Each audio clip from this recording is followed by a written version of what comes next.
Winnipeg is known for its strong, historic music scene. For years, Winnipeg music historian John Einarson's been taking music lovers, people from all over the world, on detailed bus tours of our city's music landmarks. But this year, of course, because of pandemic restrictions, his tour has gone virtual. The Zoom Digital Magical Musical History Tour will take place 4 times this summer. John Einarson joins us now to talk about it. Hi, John. How are you doing? I'm good, Janet. How are you?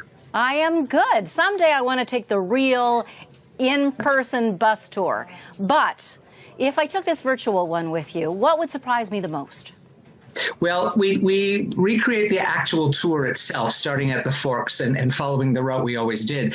But what we can do on Zoom now is we can show you the site, we can tell you the stories, but we can also show you vintage footage and photos related to it.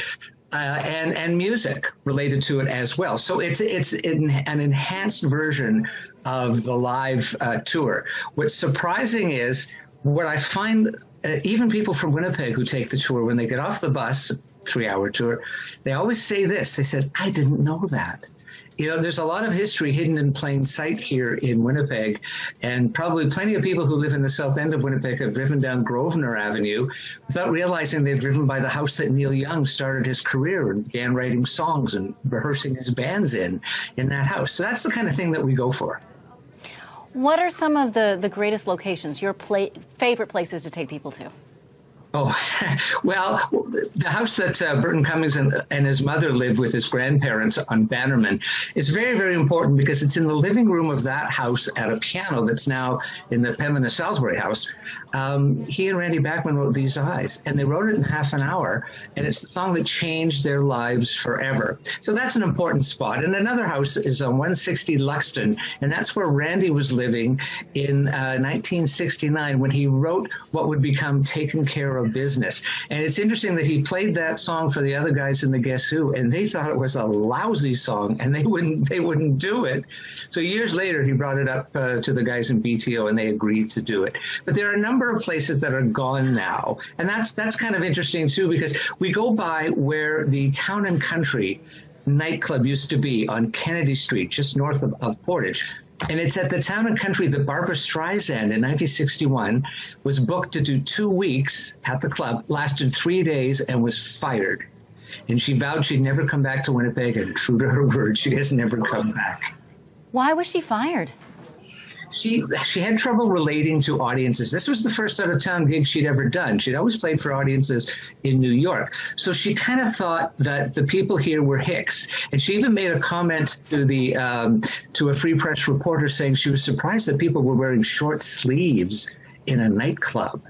So I think she thought she was kind of in the boondocks. Oh, dear. Oh, well, luckily she got over being fired. She did okay for herself. She certainly did. You've had people from all over the globe take this tour in past years. What kind of response do you get?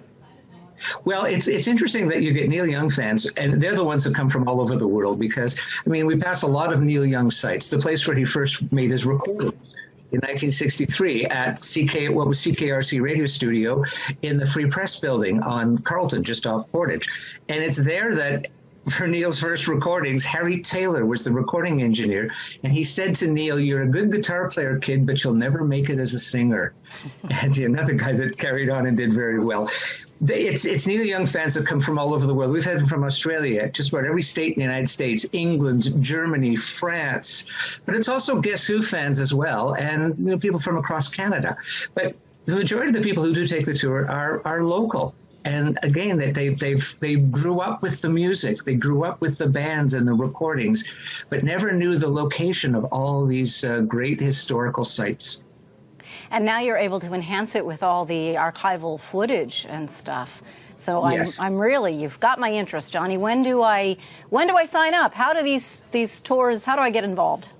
Well, if you go online to heartlandtravel.ca, it's all one lowercase word, heartlandtravel.ca, and then hit the link that says book a tour. It'll take you to all the information about the tour. And you can do it in the comfort of your own home, with friends, with a drink, and you can literally take the course from anywhere in North America.